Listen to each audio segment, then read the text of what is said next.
Il y a quelques temps, là, un ami me demandait ce que c'était que les speed strip. Speed strip, super chiant à dire.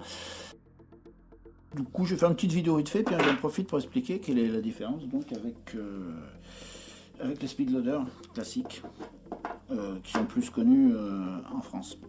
Bon, avant toute chose, je vais mettre la sécurité, voilà, le petit drapeau, sur le revolver.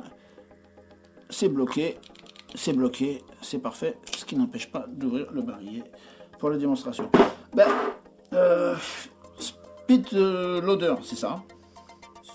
Il faut que ça corresponde au barillet du revolver. Alors bon, j'ai la marque, c'est du HKS, voilà, mais il y a différentes marques. Le principe c'est ça, on fait clac, clac et hop. Pratique, c'est rapide. Hop. On met ça vite fait, tac tac boum boum.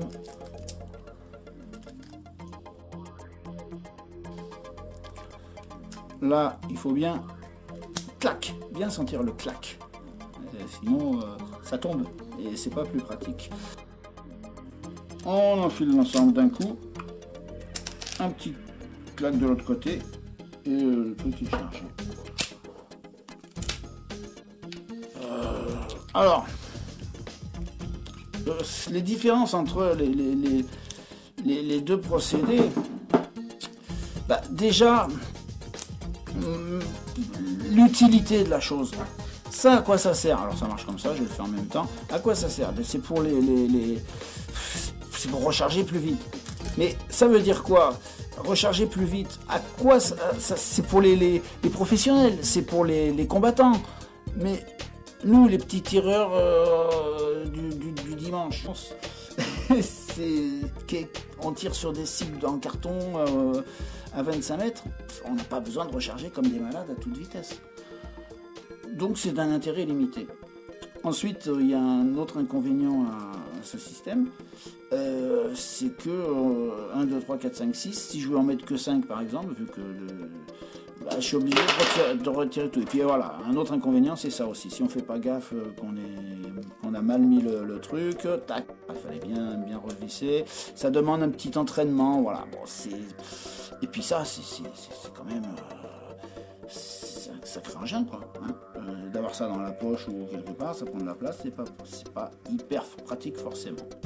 Alors bon, moi, vu que je suis pas un combattant, vu que je suis pas un professionnel du truc, tirer sur les gens et me défendre et combattre et tous ces trucs sympas, je préfère alors le speed strip. Pas facile à dire. Le principe c'est simple. On met d'abord les cartouches dedans. Tac. Voilà, juste celle-là me fait chier. Et puis ensuite, tac. À 90 degrés, on peut même les mettre 2 par 2 ou 1 par 1 comme on veut. Mac. Et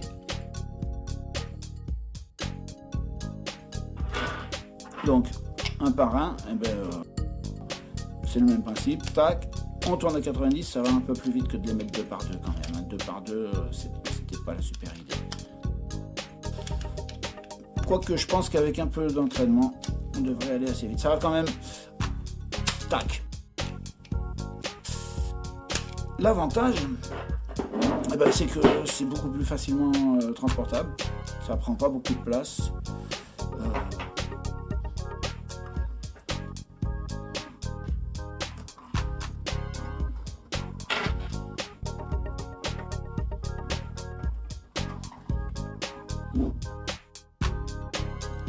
On prépare ces bandes à l'avance.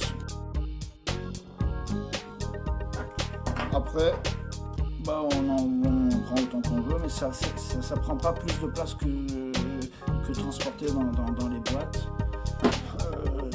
Et puis voilà, on a déjà les 6 qui sont prêtes.